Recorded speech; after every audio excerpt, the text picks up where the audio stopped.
राधे राधे आप सभी को, जय श्री श्याम आप सभी को। जैसा कि आप सबको पता है, शिवानी कुमारी जी की नई मूवी आने वाली, घोड़ी पर चढ़कर आना।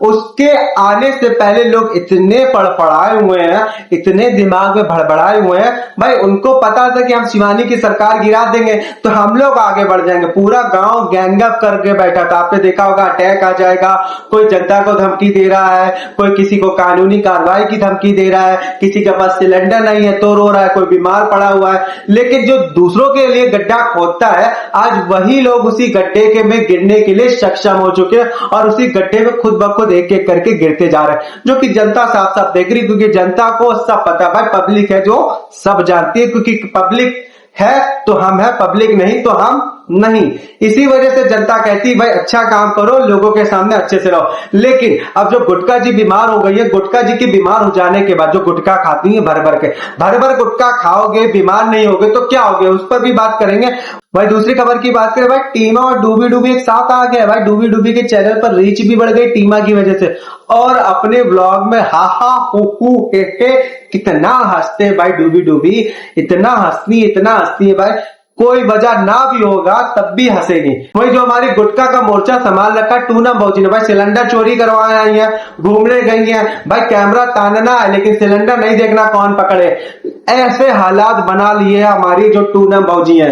वही दूसरी तरफ बात करें, जो हमारे टूनम भौजी के बहन टोनम है, उनकी बिटिया ठुल्ला रो रो कर बुरा हाल, स्ट्राइक हट नहीं रहा भाई चैनल पे, उनकी वीडियो आ नहीं रही है भाई। लोगों ने सोचा था कि इन पर गड्ढा खोदेंगे, लेकिन खुद गड्ढे पर गिरते दर गिरते चले आ रहे। किसी का चैनल डिलीट हो गया भाई, किसी के चैनल पर स्ट्राइक आ रही है। ये इनकी खुद की गलतियों की वजह से आ रहा है। तो चलिए शुरू करते हैं। नमस्कार आप सभी को, यूट्यूब के चैनल में आपका सभी का स्वागत है।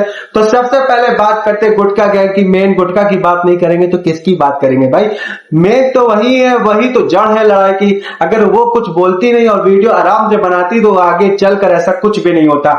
जैसा कि रीटा जी ने भी बताया कि भाई जो हमारी प्रॉब्लम है वो धीरे धीरे करके बढ़ती जा रही, ना कि कम हो रही। जनवरी से आई है, अभी तक चलती चली आ रही, वो भी गुटखा जी की वजह से, गुटखा जी के गैंगअप करने की वजह से। और गैंगअप करके शिवानी की सरकार गिराने की जगह अपनी सरकार खुद एक एक करके गिरा रहे हैं। ये लोग कैसे उल्लू बनाना है, क्या करना है, जनता को कैसे भड़काना है शिवानी के प्रति। जो गुटखा गैंग की मेन गुटखा खाने वाली, इनको ज्यादा पता भाई। जनता जब समझाती है कि गुटखा मत खाओ, तब तो यहाँ और यहाँ पूरा फुला लेना है और भर भर कर गुटखा खाना है और जनता के सामने अपनी बात रखनी है, और फिर बीमार पड़ जाना, फिर रोना, हमारे बच्चे कौन देखेगा भाई। ऐसे हालात खुद ब खुद मत लाओ जिसकी वजह से खुद ही बीमार पड़ जाओ। आई समझ में गुटखा जी? अब गुटखा के अलावा जो उनका मोर्चा संभाल रखा टूनम भौजी ने भाई, टूनम भौजी भाई जा रही है ऑटो में, घूम रही है भाई, अपना सिलेंडर भरवा के आ रही। जब पता है भाई तुम्हारा सामान है तुम्हारे पास, तुम ऑटो में आ रहे हो, तो अपने सामान की जो जिम्मेदारी है वो तुम्हारी खुद की होनी चाहिए भाई। पता नहीं कौन आसपास बैठा है, कौन चोर है, कौन क्या है,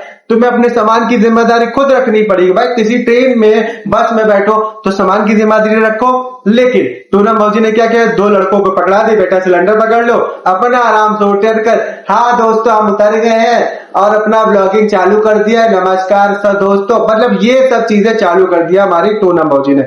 इसी वजह से टूनम भौजी का भरा हुआ सिलेंडर चोरी करके दो लोग भाग गए, और अब रो रो कर इंस्टाग्राम पर रो रो कर फड़फड़ानी घूम रही है हमारी टूनम भौजी, जो कि गलत हुआ है उनके साथ, लेकिन इनकी गलतियों की वजह से हुआ भाई। उनको पता है जनता को कैसे उल्लू बनाना है। एक तरीका मैं आपको बताऊं, अभी आप लोगों को पता होगा जब गुटखा का पैसा आया था, जनता ने कहा था भाई टीन डलवा लेते, इतना पैसा आ गया, इतना रोना पिटना गरीबी का करते तो कम से कम पैसे से इतना तो करवा लो। तो उनको पता है कि जनता को कैसे उल्लू बनाना। जब टूनम का पैसा है तो टूनम ने साफ साफ कह दिया, देखिए हम मोरंग बना लेंगे, ईटा मंगा लेंगे, जब हमारे पति आ जाएंगे काम, क्योंकि उनको पता है कि जनता को कैसे उल्लू बनाना है और जनता से ही उनका काम है। इस वजह से जनता की सुननी पड़ेगी, तो उनको सुननी पड़ी। अगर जनता की नहीं सुनती, पैसा आ जाता और खा जाती, तो जनता फिर बताती भाई गरीबी रो रही है, पैसा आ रहा है तो घर नहीं बनवाने का प्रयास कर रहे हैं भाई। जो गुटखा जी बीमार पड़ी हुई है और ये मोर्चा संभाल रही है, और मोर्चा में भी क्या क्या किया जो कि आप लोगों को पता है, किसी को गाली दी, धमकी दी, पुलिस की केस कर देंगे, और लोगों को, रिएक्शन वाली दीदियों को, इतनी अच्छी दीदी है भाई, वो प्यार से समझाती हैं। एक दो दीदी है जो हमें अच्छी लगती है, जो अच्छे से बताती हैं, और भी लोग हैं जो अच्छे से काम करते हैं लेकिन हम उनका नहीं देख पाते, लेकिन दो तीन दीदी हैं जिनका हम देखते हैं, वो लोग अच्छे से बताती हैं। ये लोग उन पर ही भड़कते हैं, उनको पागल औरत तक ये जो देख रहे हैं ना, जो पूनम भौजी जो बहुत ही फुसकी बम की तरह ऐसे मैया मैया करके बैठी रहती है ना, हमारे बच्चे ये सब खाना पीना लकड़ी नहीं है, यही बोली थी जाकर भाई कमेंट करके। सोचिए, जिनको आप सोचते हैं मासूम, वो मासूम नहीं है। आधना की बात करें भाई, वो तो शिवानी कुमारी जी बनना चाहती है। ओवर एक्टिंग की दुकान है, बड़ों की इज्जत करना नहीं आता, तू तू करके बात करना, तय तय करके बात करना, ये आधना का स्टाइल है भाई साहब।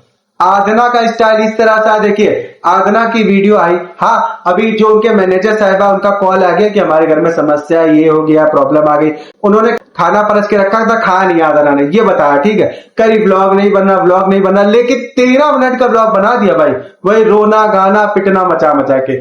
जनता को क्या दिखाना चाहते हो भाई? जनता को एक बार बता दिया, आप जनता को समझ में आ गया भाई उनके मैनेजर साहिबा के घर में समस्या है, और जनता को पता चल गया तो ब्लॉग बंद कर देती 8वें मिनट पर। लेकिन तुम्हें 6-7 मिनट और बढ़ाना था, कि दिखाना था कि जनता को कि हमें कितना उनके लिए प्रॉब्लम है, हमें कितना उनके लिए प्यार है, हम उनके घर वाले के बारे में कितना सोचते हैं। भाई शिवानी कुमारी जी के घर में समस्या है, उनकी माता श्री जो है बीमार पड़े हुए हैं, तुम्हें उनका तो दिख नहीं रहा है कि चलो पूछ ले कि कैसे हाल है, क्या हालात है उनके। और उनके जो दीदी है सुमन जी, उनको भी समस्या है, आप लोगों ने देखा होगा। लेकिन ये लोग वो समस्या नहीं पूछेंगे, जो दिखाना चाहते हैं वही दिखाएंगे कि हमारे जो मैनेजर साहब है उनके घर में समस्या। देखिए उनके घर में समस्या मानते हैं भाई, वो नहीं होना चाहिए, किसी की बहन है, किसी के रिलेटिव से नहीं जाने चाहिए, जो कि गलत है भाई। भगवान को इतनी जल्दी नहीं बुलाना चाहिए, जो कि समय के अनुसार जाए तो अच्छा लगता है लोगों को भी, तो बुला लिया वो तो उनके लिए भाई, उनके आत्मा की शांति के लिए मैं प्रार्थना करूंगा भाई, जहां भी हो खुश रहे। लेकिन ये लोग जो है बढ़ा चढ़ाकर उस चीज को करते रहते भाई। अगर इतना ही दुख है तो वीडियो बंद कर दो, बता दिया, हो गया खत्म कहानी। लेकिन बर्तन मांजना तो भी बताना। आधना का मेन गेम है, वो सोचती शिवानी कैसे बने भाई, रो रो कर। वो एक्टिंग प्रॉपर होती है, ऐसा लगता है कि हाँ वो एक्ट कर रहे हैं, वो जनता को समझ में आता है। और जनता भी बोलती है भाई जी कितना एक्टिंग करोगे भाई, बता दिया खत्म करो 8 मिनट में। वही हम शिवानी जी की बात कर रहे थे कि उनकी मूवी आने वाली है, उन्होंने खुद बताया घोड़ी पर चढ़कर आना मूवी का नाम है उनकी। और आपको पता है नवंबर दिसंबर या सितंबर के बीच आ जाएगी, जो कि आपको पता है, जो कि सितंबर अक्टूबर तक आ जाएगी, जो कि उन्होंने बताया नवंबर भी हो सकता है, दिवाली तक आएगी, ऐसा कंफर्मेशन उनके डायरेक्टर साहब ने दिया। लेकिन कुछ जल कुकड़े इतने हैं भाई, जले भुजे जा रहे हैं, क्योंकि शिवानी की सरकार गिराना चाहते, गिरी नहीं भाई। अब शिवानी की मूवी भी आने वाले, तो उल्टा सीधा कहना है, कहते रहो, कहने से कुछ नहीं होगा भाई। जिसका काम बनना होगा बनेगा, क्योंकि जो सरकार और जो पब्लिक के लिए अच्छा काम करेगा, पब्लिक उसको ही पसंद करेगी, उसकी मूवी को जाकर देखेगी। और हम भी हैं, मूवी को जाकर देखेंगे भाई, शिवानी कुमारी जी की मूवी को।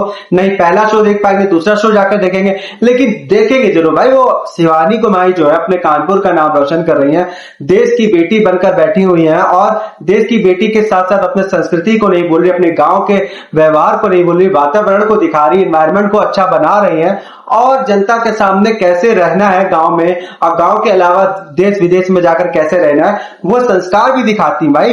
कुछ बच्चियां जो कर बाहर जाकर बदल जाती हैं, लेकिन वो नहीं बदली, वो अभी भी जैसी हैं वैसी हैं, और संस्कार पूर्वक रहना, संस्कृति को आगे बढ़ाना ही उनका काम है, जो कि कर रही है। लेकिन ये लोग नहीं कर पा रहे, जो इनके जल कुकड़े हैं भाई साहब,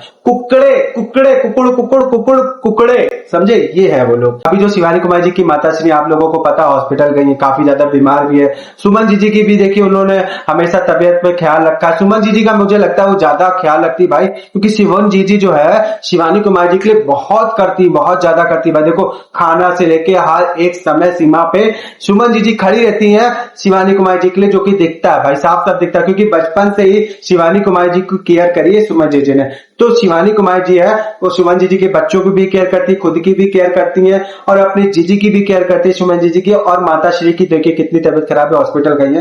तो हम लोग चाहेंगे जल्द से जल्द ठीक हो जाए, यही प्रार्थना है भाई साहब। सबके माता पिता घर पर रहे, सुखी रहे भाई, शादी विवाह होके देखे अपने बच्चों का, खुशी खुशी अपना जीवन व्यतीत करे बच्चों के साथ भाई, यही चाहेंगे भाई। किसी के साथ भी कोई प्रॉब्लम या समस्या ना है, सब लोग खुशी खुशी रहे और अच्छे अच्छे रहे। ये लोग सभी बोलते हैं भाई गुटखा गैंग, लेकिन गुटखा गैंग समझदार नहीं है। अभी गुटखा जहां जहां धीरे धीरे करके तबियत ठीक होगी फिर बोलना चालू करती है, किसी रिएक्शन वालों को पकड़ लेती है। लेकिन अभी थोड़ा जो उनका बोलने का तरीका है, दीदी भैया करके बोलती है, तो थोड़ा बहुत सुधार आ चुका है। इतना भी नहीं कहेंगे कि मतलब 90% या 80%, ऐसा नहीं, अभी कम है, सुधार कर रहे हैं, तो करने दीजिए। राधे राधे आप सभी को, जय श्री श्याम। आप सभी को खुश रहो, स्वस्थ रहो, माता पिता परिवार के साथ रहो, कभी भी माता पिता को वृद्ध आश्रम मत भेजना। जय श्री श्याम, राधे राधे आप सभी को।